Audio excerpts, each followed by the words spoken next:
Sport, toujours en rapport avec les Jeux africains et toujours on reste dans les arts martiaux. Avec 4 médailles de bronze glanées lors de ces Jeux, les karatékas congolais ont porté très haut l'étendard du pays. Ils sont récemment rentrés au Bercail où ils ont été accueillis en grande pompe à leur arrivée à l'aéroport international Maya Maya où Longoli était présent pour le compte du service des sports de la chaîne nationale. Suivant.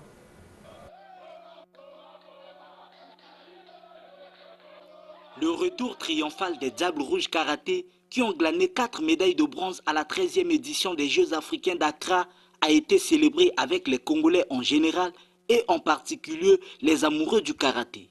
Au regard de la moisson, l'un des médaillés n'a pas caché sa satisfaction. Personnellement, content, très ému pour le résultat. Vu les difficultés de la préparation et l'enjeu de la compétition, ce n'était pas vraiment facile. Mais quand même, on a pu ramener 4 médailles et pour moi, ça va bien, je suis très content. Cette moisson peu satisfaisante est due aux mauvaises conditions de préparation, à en croire le directeur technique national de la FECOCA AMA. Tout est lié à l'impréparation. C'était très difficile de se retrouver de l'autre côté du Ghana. Nous sommes allés le 6. Le 6, la nuit, on est arrivé à 0h. Et le temps de nous donner des places pour dormir, il faisait déjà 3 heures. Et les enfants devaient compétir à 8 heures, donc à 6 heures du matin, on s'est réveillé pour prendre le petit déjeuner. Aussitôt, on est rentré dans le bus pour le lieu de la compétition. Vous voyez, même quand un fonctionnaire normal passe toute une journée au boulot, quand il rentre le soir, il dit qu'il est paumé. Mais ce karatéka-là a effectué le voyage 5 heures du temps assis et le lendemain matin, il est monté sur le tatami. Donc le peu que nous avons là, c'est à féliciter. Malgré les difficultés rencontrées, le premier vice-président de cette fédération est ravi du résultat. On est habitué à faire plaisir à la nation.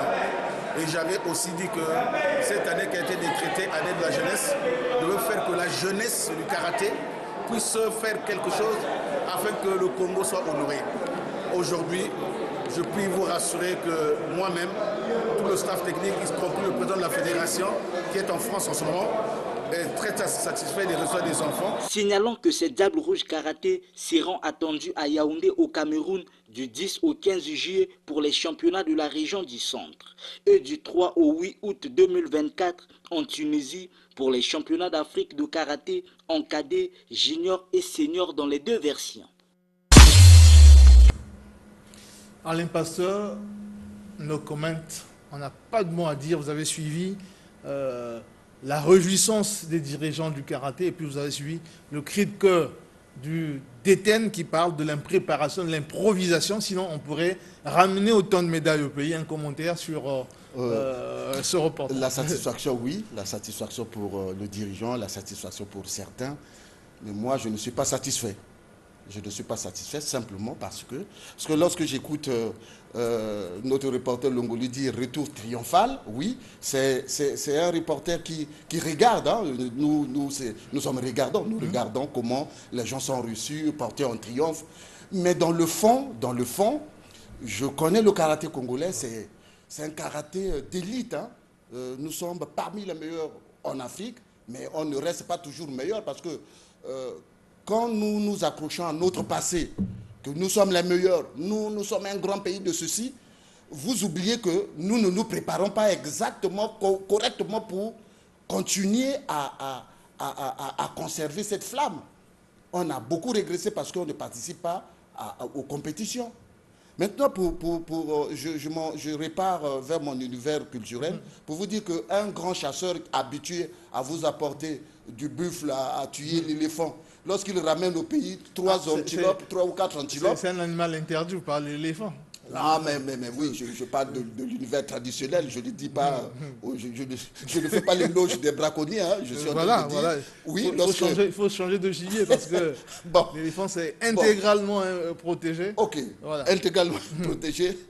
À l'époque, nos arrières, nos aïeux n'étaient pas au courant, mais aujourd'hui, Donc, je suis dans le monde des aïeux, de nos grands-parents. Ah non. Non, je reste là-bas pour dire que lorsqu'on a tué un chasseur habitué à tuer du gros gibier, donc je reste là, du gros gibier. Le lendemain matin, il est parti, il ramène encore du gros gibier. Il fait son auréole au travers des villages. Il est le grand chasseur. Maintenant, demain, s'il vous apporte 4 antilopes ou 2 rats palmistes, c'est moins bon. Donc le karaté congolais souffre aujourd'hui de tout ce que l'encadreur a dit. Je vais le lire. Conditions de préparation. Il y a eu également, je crois, sur le théâtre des opérations, la disqualification de certains. Pour manque de matériel. Pour manque de matériel. Voilà des vrais goulots d'étranglement de ce karaté-là. Maintenant, après, si un jeune, puisqu'il y a des générations que nous sommes en train de sacrifier, qui ne vont plus en compétition, qui étaient pourtant au sommet de leur art, au niveau de l'élite africaine, mais qui par des raisons de ceci, de manque d'argent ou d'impréparation ne vont pas aux compétitions.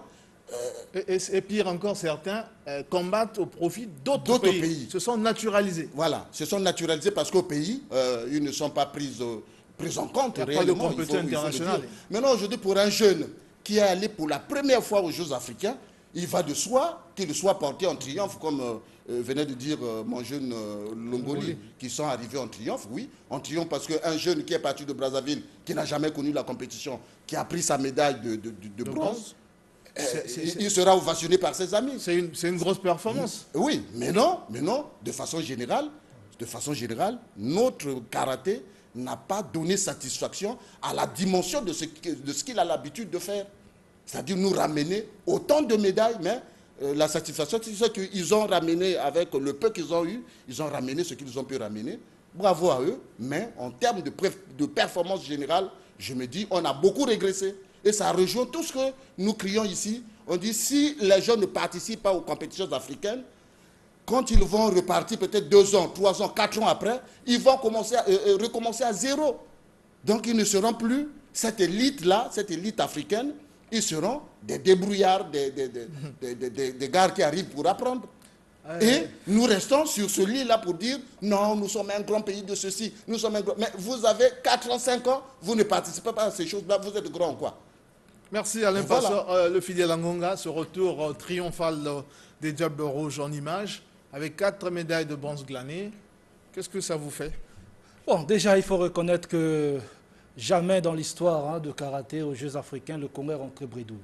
Donc, ce n'est que normal, ce n'est pas une surprise de voir les Diables Rouges rentrer avec des médailles. La surprise, c'est que les Diables Rouges sont rentrés avec simplement 4 médailles de bronze, ce qui a dû attrister Alain Pasteur, ce n'est que normal. Mais ici, nous n'allons pas regarder dans le rétroviseur, parce que si nous tenons compte de notre passé glorieux, de ce que valent les Diables Rouges karatéka sur le plan continental, nous n'allons pas donner un satisfecit à ces braves jeunes qui rentrent avec 4 médailles de bronze. Bon, il faut simplement reconnaître qu'ils sont arrivés à la veille de la compétition, la nuit, ils n'ont eu que quelques heures de repos, donc ça se justifie, ces médailles de bronze. Il se peut que si les Congolais étaient arrivés un peu plus tôt, 2 jours avant la compétition, ils pourraient faire mieux que les 4 médailles de bronze. Donc c'est l'organisation de ces Jeux, notre participation, notre organisation n'a pas été efficace,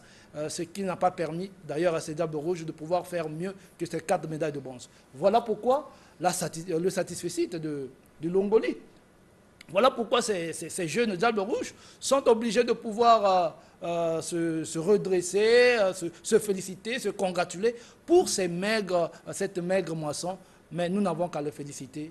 En écoutant le DTN Moussa, nous croyons qu'on devait faire mieux si les conditions étaient réunies. La préparation n'était pas à la hauteur de l'événement et nous sommes arrivés un peu plus tard, presque le jour J de l'événement. Donc, pas presque, le jour J de l'événement. Le jour J, donc vous arrivez à 6 h, le temps de poser la tête, et voilà, à 8 h, vous allez compétir, c'est le même jour. Donc, après avoir passé 5 heures dans le vol, ou bien 3 heures à chercher un hôtel, c'est une performance à saluer pour ces jeunes gens. Et d'ailleurs, ce sont les seuls. Et puis, on regarde la maigre, on parle de la maigre moisson, mais on ne parle, Alain Passeur l'a évoqué ici en long en large, la maigre préparation également. Voilà. Oui, il y a tout ça. Voilà, en fait, je ne suis pas en train de rabaisser, de diluer la performance des jeunes. Non, Je dis simplement que nous payons comptant notre improvisation. Voilà. Le sport congolais, ce sont ces trois mots-là. L'inorganisation, l'impréparation et cette navigation à vue. Vous voyez, dans un avion, vous passez 5 heures du temps assis, vous arrivez même pour trouver un lit hôtel. pour se poser la tête, peut-être à 1 heure du matin ou 2 heures. Le lendemain matin, les compétitions internationales ne pardonnent pas. On ne sait pas qui est arrivé, quand, et ainsi de suite. Quand le tirage au sort est fait, surtout pour les sports de combat, si c'est ce matin-là, vous commencez, même si tu n'as pas dormi, tu passes sur le tatami. Donc, c'est notre organisation interne. Qu'est-ce qu'on peut dire? Alors que dans d'autres délégations, on a des précurseurs qui vont déjà et quand l'équipe prépare le terrain. Quand l'équipe arrive, vous avez certaines personnes qui ont le sou de l'État qui arrivent, puisque pour la plupart, on n'a pas toujours... des précurseurs. Oui, je ne parle même pas de précurseurs. On n'a pas le matériel de compétition. Ça doit s'acheter séance tenante. Alors, ce sont des gens qui tergiversent, c'est comme si c'est sa poche qui doit le faire, mais pourtant, c'est l'État. Parce que la dernière fois... non, mais il y a trop de soucis. Mais comment on va régler? Mais tu as le sou de l'État, là. C'est pour ça, justement. Et voilà, il y a tout ça qui est imbriqué dans ce fatras. Le résultat, c'est celui-là. Il est maigre, à mon avis, mais je félicite les jeunes. Je félicite un garçon qui n'a jamais fait la haute compétition, qui sort avec sa médaille de bronze, malgré toutes ces conditions que nous déplorons. Mais on le félicite. Mais en termes généraux, pour le karaté congolais habitué à nous glaner autant de médailles, je me dis que la moisson n'est pas au diapason de ce que nous connaissions. Ce n'est pas parce que je sois nostalgique du passé. Moi, je ne suis pas un passéiste. Je suis quelqu'un qui vit le présent et qui regarde devant. Donc, je ne peux pas me leurrer dans ce que, non, nous fûmes un pays de ceci, nous fûmes ceci ou cela. Non. C'est le présent. C'est le présent. Et préparer demain. Et le présent et préparer demain, c'est déjà les deux confrontations que le reporter nous a dit. Il y a le tournoi de l'UFAC au Cameroun du 10 au 15 juillet et les championnats d'Afrique. Donc, on demande au pouvoir public d'anticiper, de mettre ces jeunes gens déjà dans les conditions idoines parce qu'il n'y a que quelques mois qui nous séparent de ces deux échéances majeures. Donc, je crois bien que si on peut prendre les dispositions pour mettre dans les conditions normales de préparation ces jeunes gens, je crois bien qu'à ces deux compétitions, le Congo va ramener une fois de plus les médailles. Donc, on change de compétition pour refermer cette page des Jeux africains avec le championnat national de Ligue 1